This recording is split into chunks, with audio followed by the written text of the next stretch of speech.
Major breaking news out of the state of Rhode Island. We have a decision on open versus concealed carry under the Second Amendment. Major decision in the case O'Neill versus Noronha.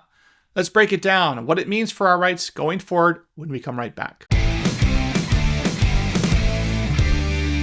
Hey folks, I'm Mark Smith, host of the Four Boxes Don, a proud American gun owner, constitutional attorney, member of the United States Supreme Court Bar, and I'm proud to say the top voice of the Second Amendment in America. Thank you, 2025 Gundies Awards.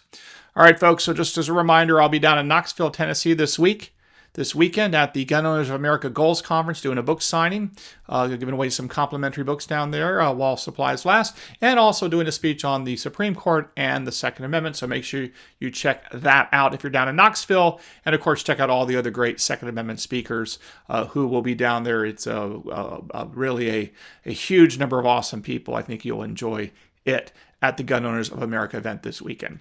All right, folks, so we have a major decision, O'Neill versus Noronha, out of the United States District Court for the District of Rhode Island.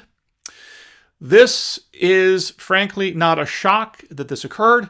This was a challenge to Rhode Island's ban, effectively, on open carrying of firearms. So the way the law worked in Rhode Island, and I'll tell you what the court decided, was that there are two types of carry permits for handguns. One is a shall issue mandatory permit that basically says if you apply, assuming you're not a prohibited person and you meet the basic requirements, see-ball, hit-ball kind of stuff, you are guaranteed to get, under a shall issue regime, a concealed carry permit, which will allow you to conceal carry handguns in the state of Rhode Island. But there's a second permit that is entirely discretionary, at least according to how it was described by the court today in Rhode Island. And the second license, if you will, was really an unrestricted permit, they called it, and essentially was a privilege instead of a right. And this allowed you to open or conceal carry, but if you wanted to open carry, you need to get the second permit.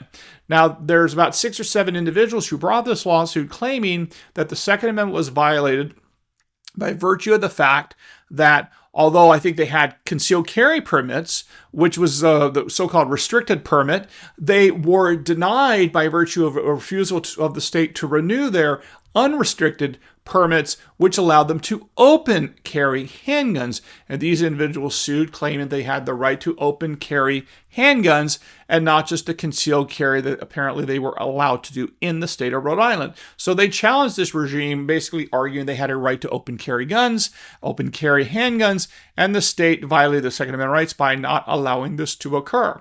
So in this decision of O'Neill versus Noronha there in Rhode Island, Judge William Smith, a George W. Bush appointee, found that the plaintiff's individual Second Amendment rights were not violated by virtue of the state of Rhode Island not giving them permission to open carry handguns on the grounds that they already had concealed carry permits.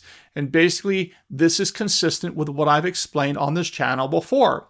And again, you can debate if this is the right answer, the platonically correct answer, whatever you want to talk about it. The reality is, this is the answer today with today's court system and today's Supreme Court. And the answer is this.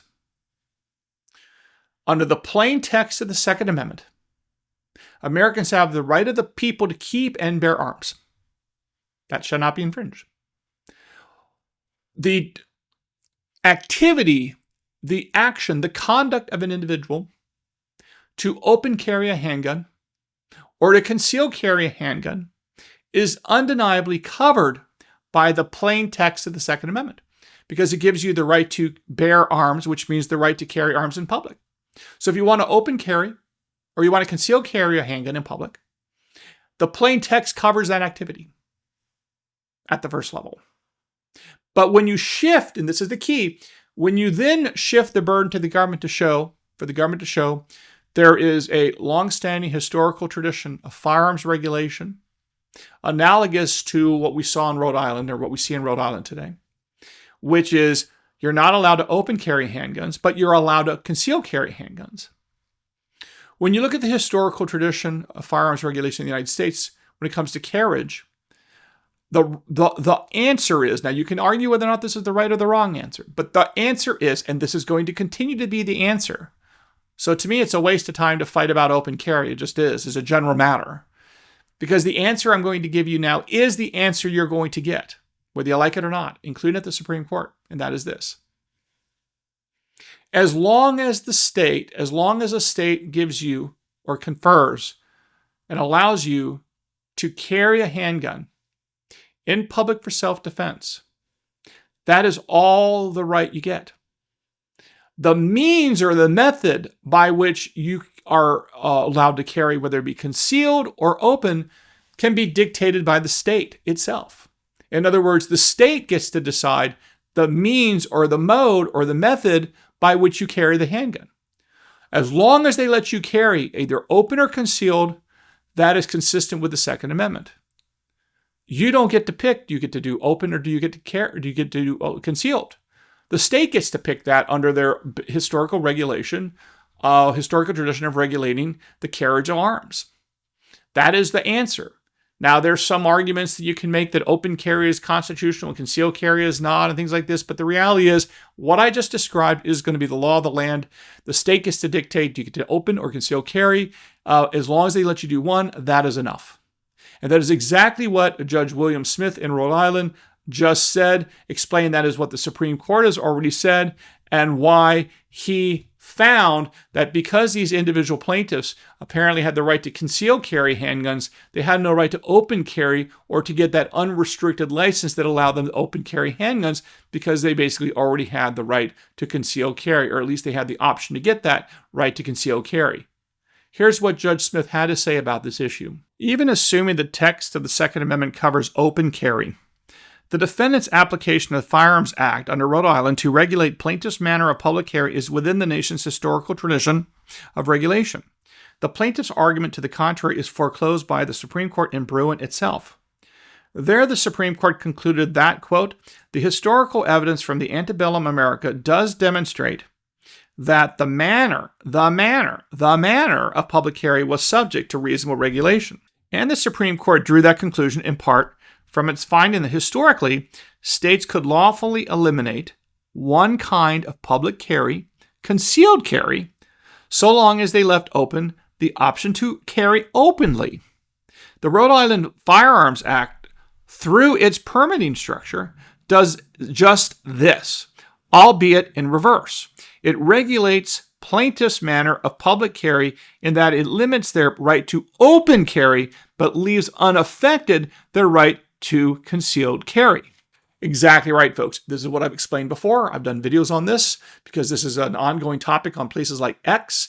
And again, whether you like it or not, the state gets to dictate, do you have the right to open or the right to conceal carry? They get to decide. And as long as they let you open carry, they can ban concealed carry. If they let you conceal carry, they can ban open carry. Now, many states allow for both. And that, in my world, in my perfect world of the Four Boxes Diner, I'd be fine with being able to open and conceal carry. Let people choose on their own. That would be the world I live in. But the reality is, as a matter of Second Amendment jurisprudence, given where we are with the court system today and the Supreme Court and what they've said, my rule of law under the Second Amendment is the rule of law. Again, you can argue should or would or good or bad or this or that. That's all fine. But what I said is going to be the answer. Again, at this channel, I'm not here just to scream, shall not be infringed and blow smoke up your dupa about what's good and bad and what should occur. I will tell you what I think should occur, but at the end of the day, I try to tell you the good and the bad and the ugly of the Second Amendment jurisprudence in this great country. And sometimes the answers are not great, and sometimes the answers are super duper good. But again, you tune into this channel for me, not to give you a bunch of hyperbole, but to give you my best assessment of where we really are. And where the Rhode Island court came out in this case of William Smith, the judge, is exactly where I think the Supreme Court comes out, and every other court in America would come out as well. It's just the harsh reality of it, whether you like it or not. Okay, so the only other point I want to make is this Judge William Smith does talk a little bit more about the history of concealed versus open carry, and I think it's worth noting what he has to say here. Plaintiffs make much of the fact that the Rhode Island Act's permitting structure reverses common historical regulations, allowing open carry and limiting concealed carry.